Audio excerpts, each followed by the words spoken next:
I'm Chad, and for all of your innovation news and insights revolving around construction, real estate, repairs, and remodeling, this is the place to be. And today we have got a special guest, Rob Clemens, with Carolina Bays Real Estate and Construction right here in Myrtle Beach. Man, it's good to be here, man. I'm glad you're here. Man, dude, we got so much good stuff to talk about today. I don't even know how we do this in one show. I don't either. We may need a 4 or 5 parter.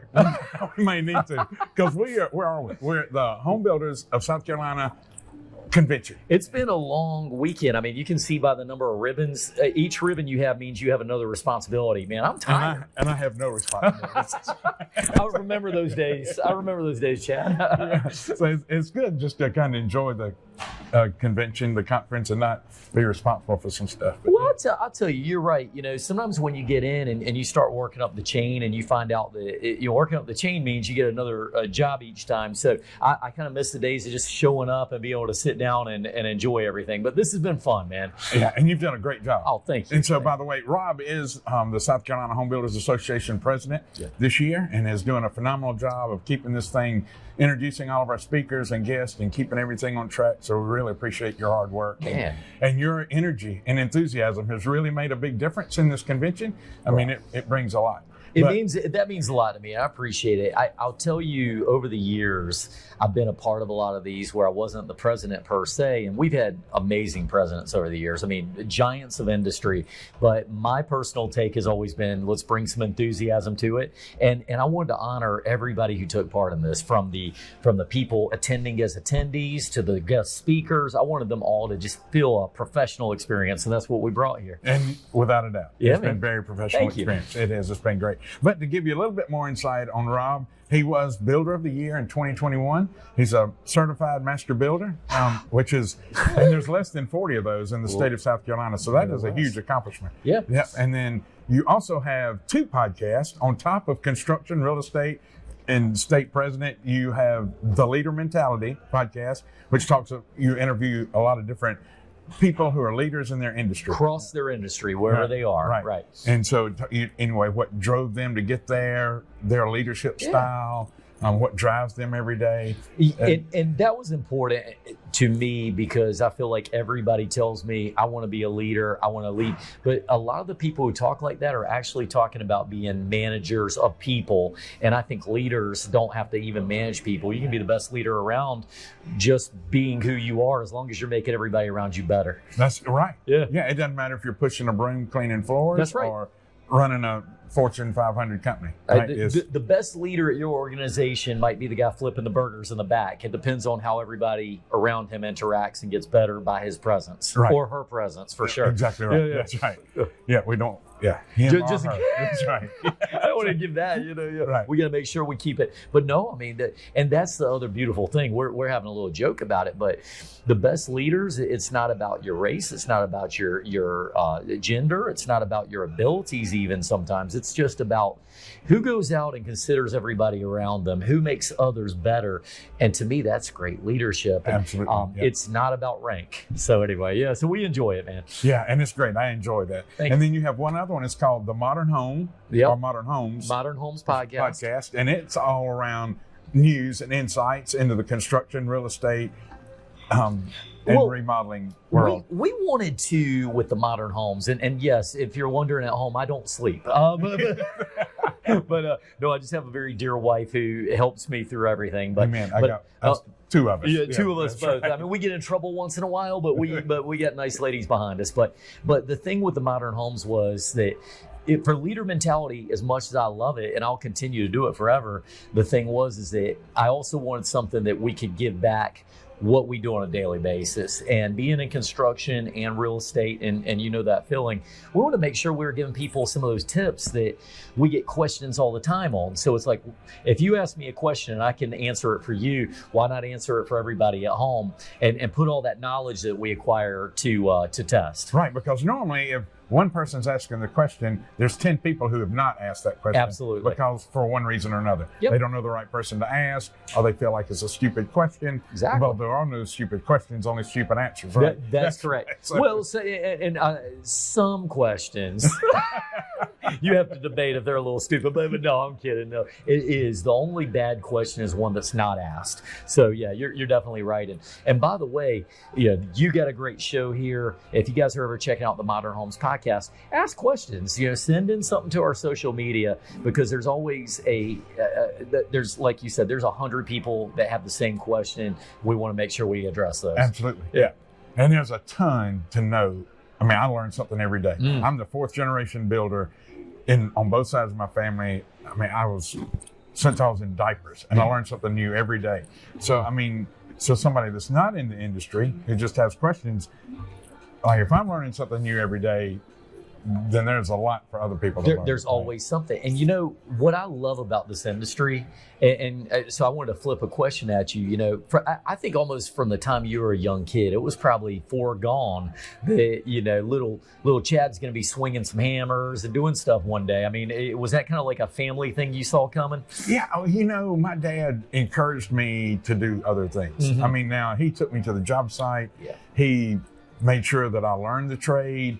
He did everything to raise me in construction, but he pushed me to kind of do something else. But I was always drawn back. I mean, there's a lot of different things he encouraged me to do. But at the same time, my dad also helped me understand the business side of things a little bit more. Man. And then, which goes a long ways. I mean, my dad was hard. Don't get me wrong. I mean, but he's just a great dad. It's only because he cared. Yeah. And, that quintessential father who spanks you because he cares. That's exactly right. Right. That's right. But yeah, so I mean, I just loved it. I just saw the passion that my grandfather and my dad had for the industry, and my mom. She was in construction industry too, and just the passion they had. And I had to do it, right? And I love that. It's funny because when we talk about generationally at the convention here, we had a workforce development thing, and how do we get more kids into the industry? And for you and your place, it was a foregone conclusion. I shouldn't say foregone, because your parents gave you an opportunity to experience things, whereas I grew up a preacher's son. So, I'm a 1st generation construction guy. My dad didn't teach me anything about construction other than that Jesus was a carpenter. Noah built an ark, like that kind of stuff, So I learned everything, as later in life, teenager. So you can get there anyway. It's kind of the message. That's right. Yeah. And we struggle for good people who have a passion. I mean, some people get into it because there's nothing else to do, in their opinion. But finding people who are passionate about it, once they get there, they really, to see something go from nothing to this great thing they helped create is just very rewarding for them. And, we are looking for those people every day. It's fascinating that you talk like that. And this has been a part of workforce development for a while. There's kids out there, and there's human beings out there that are naturally driven to do different things. Everybody has things that they're great at.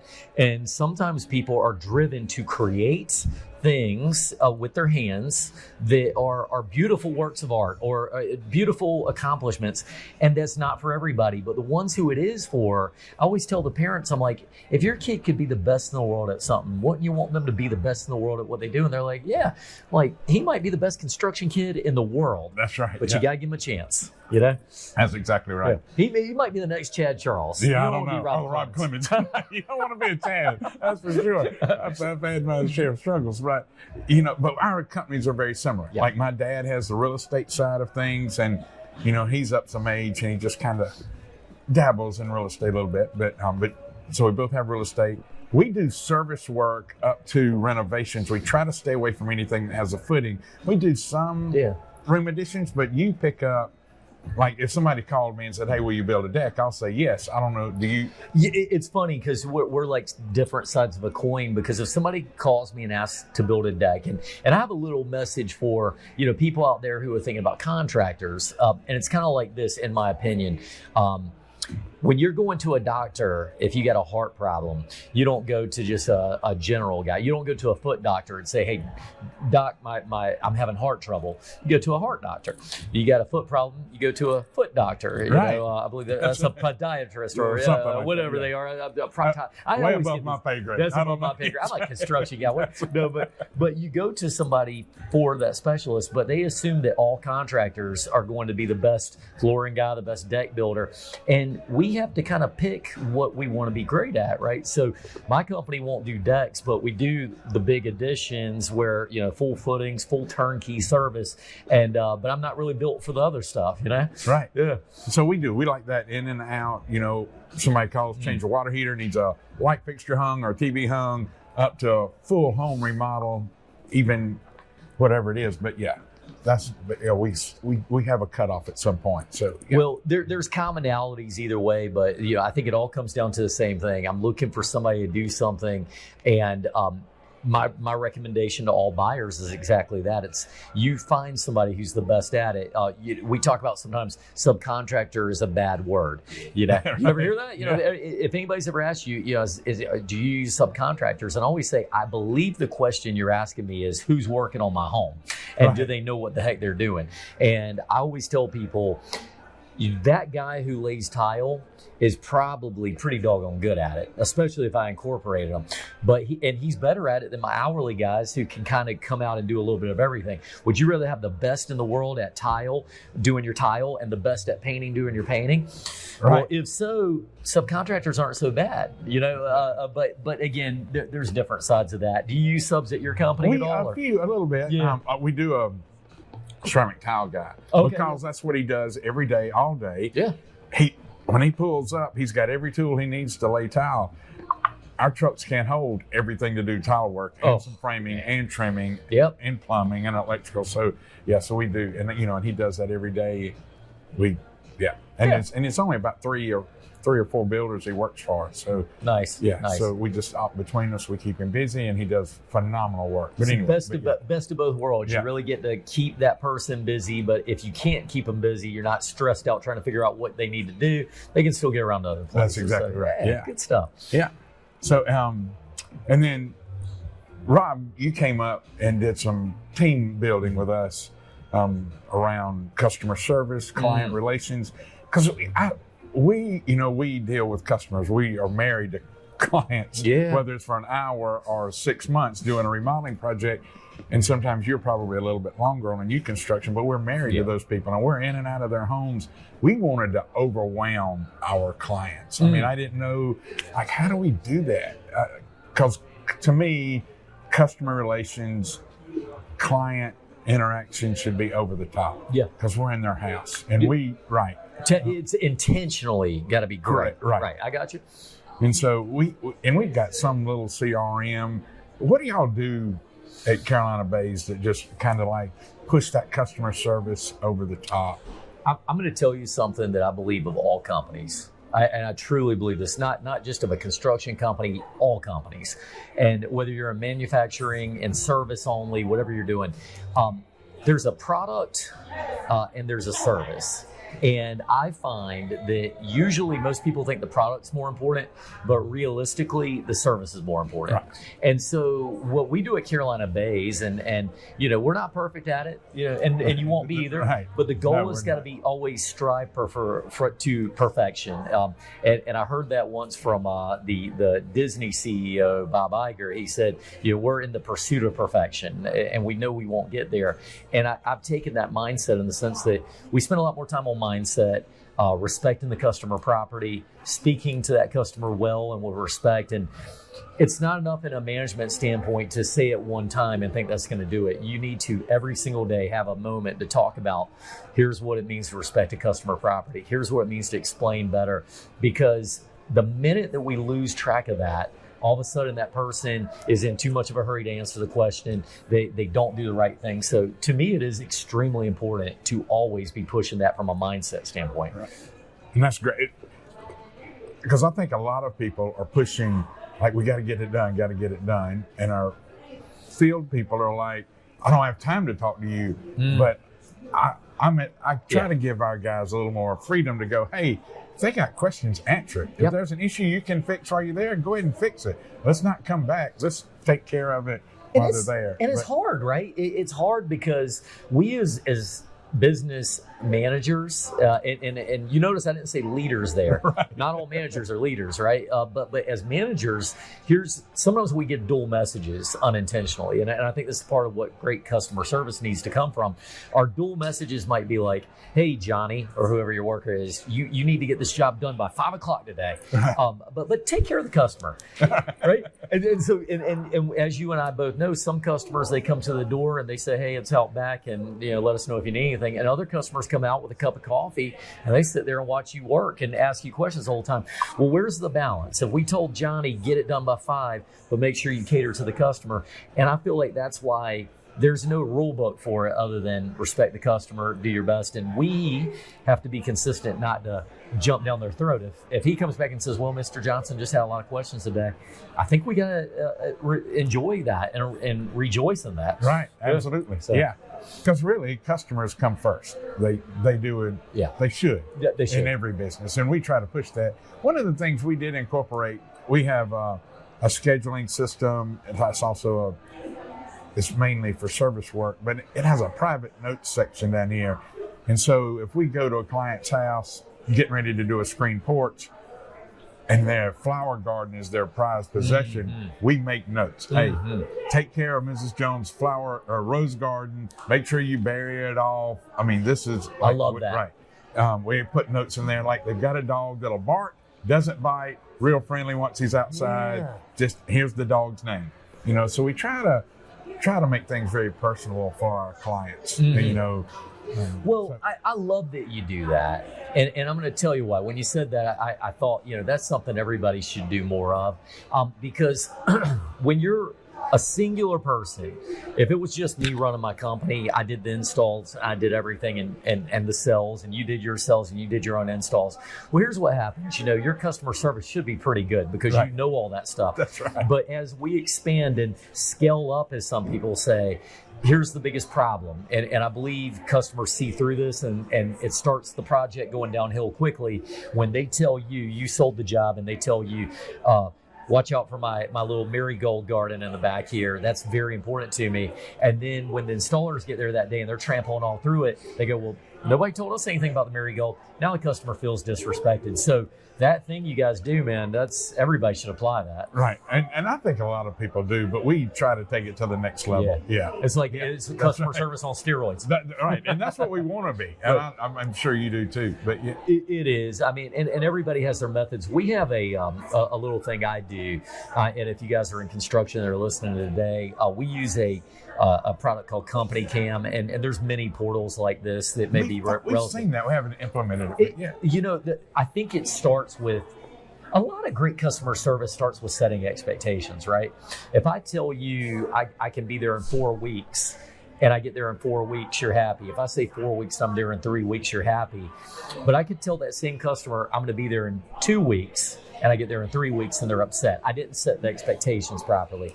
Well, the thing with a good program like Company Cam, I started from that point. I take a picture of the marigolds and I write a little note in there. Watch out for these during the install.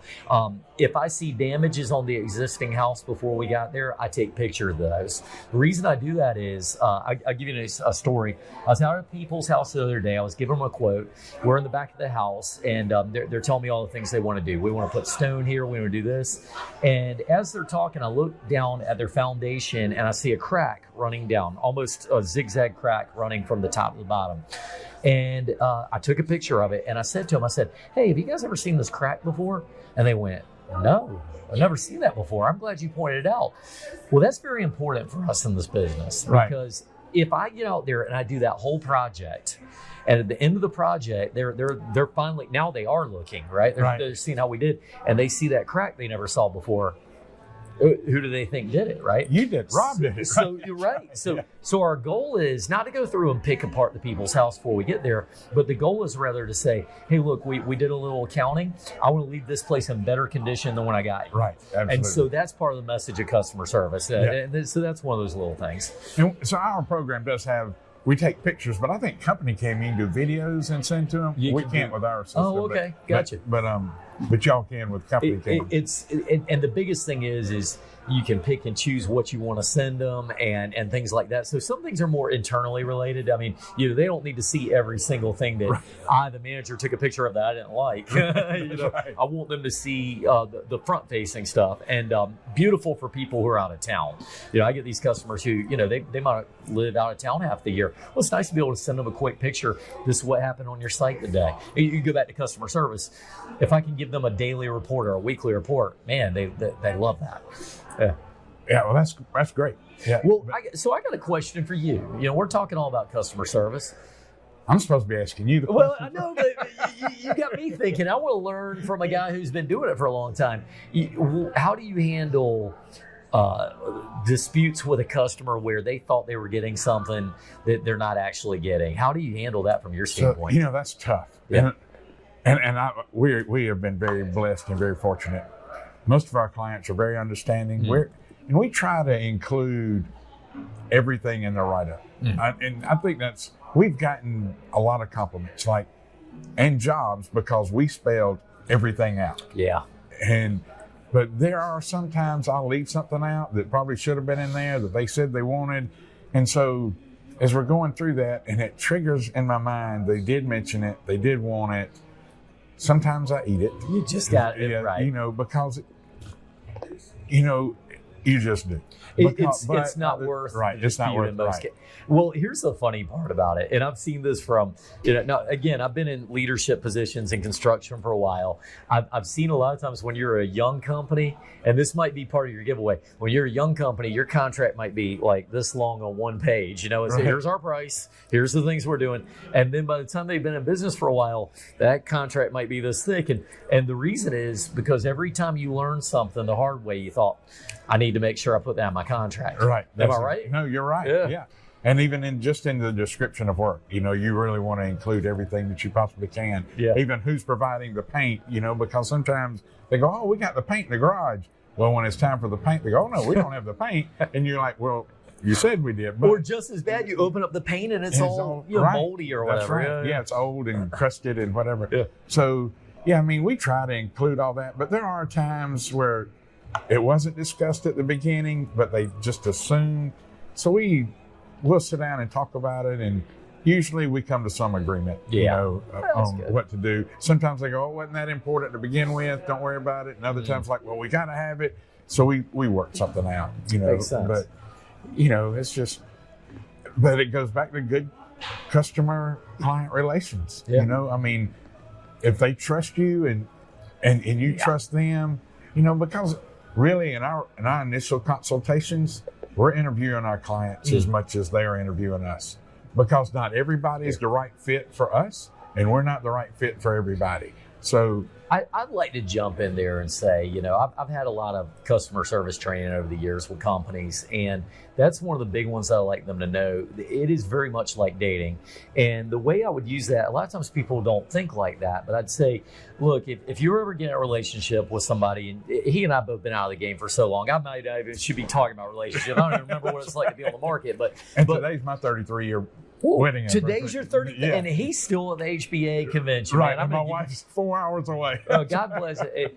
Mrs. Charles, I'm going to tell you, that's pretty impressive, though, that he's here today, folks. But you better get home after this thing. I'm going to. All right, well, I'm off on a 10. But here's the deal.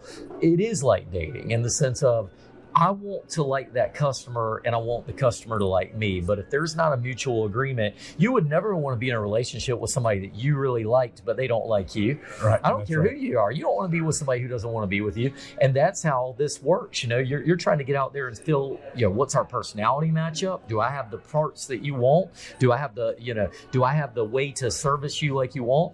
And if you don't do that on the front end, you're making a bad mistake. Any customer, just because the price is right, doesn't mean that's the right contractor for you, and just because they're willing to pay that price doesn't mean that's the right customer for you. That's exactly right. I learned that the hard way over the years. That's right. That's right. We do learn a lot over the years. Oh, yes, right? sir. But, yes, sir. It's great to have people like each other we can bounce ideas off of, and we've got a lot of other friends in this industry that we bounce things. Right? Yeah, we do it. We'll call. Hey, I had this go on. What would you do? And because that's part of good leadership. Sometimes you just need to know that you're not just having a bad day and have a bad plan, but that somebody with no skin in the game is going to say, well, here's what I would do. And then nothing wrong with that. So, nothing wrong. Yeah.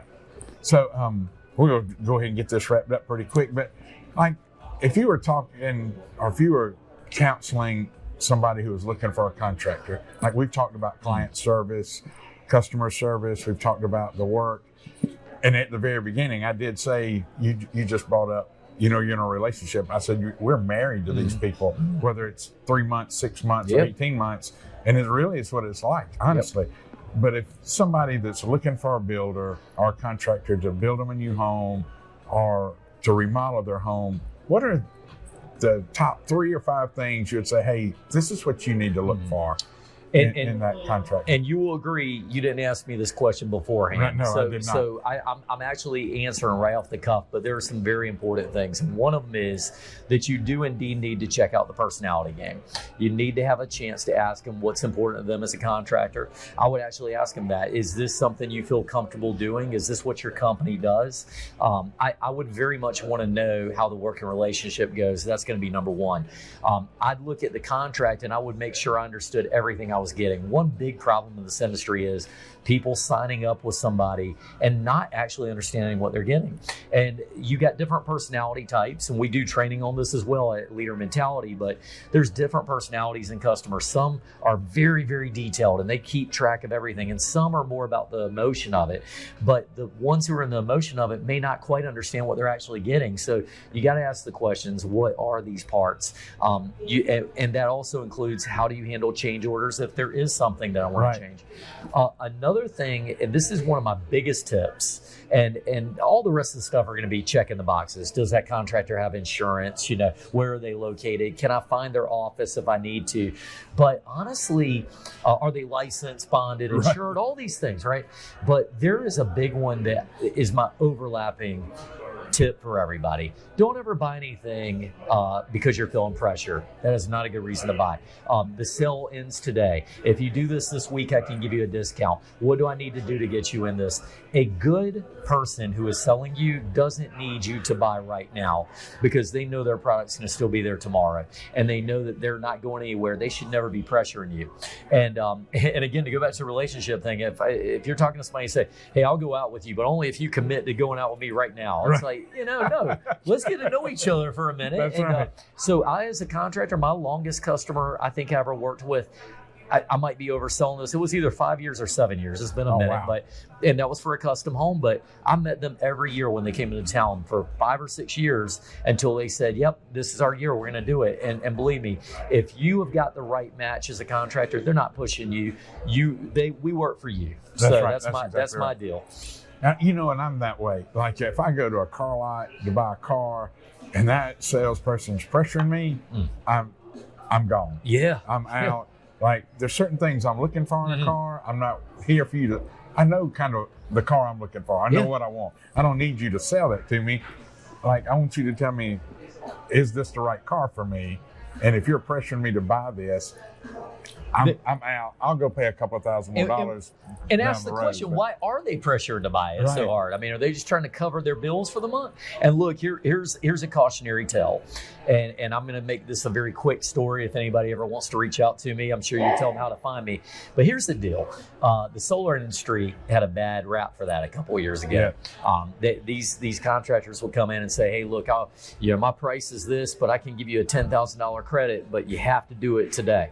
And you would think that wouldn't work. Person after person after person was getting stuck in that. Right. And then what was happening is the state of South Carolina actually put out, the Department of Consumer Affairs put out a notice on this. They said, look, you are not going to get these discounts just by doing it today. So it was something that I, as a person, just think, oh, that's not happening. Believe me, it happens every day. So don't let anybody do that to you. That's right. That's my tip. Well, great. Well, I enjoyed that very much. Yeah. That was some great tips and great things for people to look for when hiring a contractor. Because, it works both ways. Like you're looking for the right person for you, but the contractor's usually looking for the right person also. A good contractor is looking for the right client. Yes. Because that's one of the, say you get in trouble in a hurry. You're just taking any and every job that comes your way. And it's not. And it doesn't work that way. It's really easy for me and you to say this when we've been in business for a while. Right. But I know what it feels like to be a small business owner. You just open up your doors. And I'm going to tell you what, for all this demographics and our target market and all these ideal things, to you when you first open, who's a good customer? Anybody who's willing to talk to me right now. You know, I mean, look, they came in, they're willing to talk to me. Look, that is a great customer. But over time, you start identifying you're not actually a great customer for me. It doesn't mean you're not great for somebody, just not for me. And so that becomes our goal. And that is never, and I don't want to be misunderstood, that's not related to anything other than their interest and our interest in matching that up. So if you tell me, to go back to something you said earlier, if you come in and say, Rob, I got high reviews on you, I'd like you to build me a deck, I don't take that job. That's not what I do. And I appreciate the opportunity. But call Chad Charles. They're going to take good care of you. And so that comes from the great network. So anyway. That's right. Yeah. All right. Anything you want to leave? Well, I will say this. It's been a great year as the president of the Home Builders Association. If you're a contractor listening to the show, join your local association. Take advantage of the camaraderie of other people. Your knowledge is only what it is. But like Chad said, he learns every day. I learn every day. And sometimes it's being around people in the business that helps. So I tell everybody, this isn't a Home Builders Association show, but join the show and get around the best in the business, and you can learn. And the other thing I'd say is that anybody who ever wants advice, I'm CarolinaBaysRealEstate.com, CarolinaBaysConstruction.com. You can find us either there. If you ever need business advice or training, LeaderMentality.com. That's TheLeaderMentality.com. Check us out on our podcast and keep listening to this guy, man. Good stuff coming ahead. I don't know about that, but we'll see. All right. Yeah, but Rob, I appreciate you coming. I really do, man. Yeah, it has pleasure, been buddy. great. And maybe we'll have to get together again, because there's a lot of things you hit on that we could expand on just in one show. Yep. So, yeah, we'll That's need to that get four-parter we were talking about. Right. Maybe it's a year-long one. That's Who knows? Who knows? It could go on forever. Yes, sir. But anyway, Rob's a great guy. Check out all of his podcasts. If you're in the Myrtle Beach area, thinking about moving to the Myrtle Beach area, just give him a call. He can renovate a home for you, build you a new one, or even find an existing one. So anyway, till next time, hard man hustle.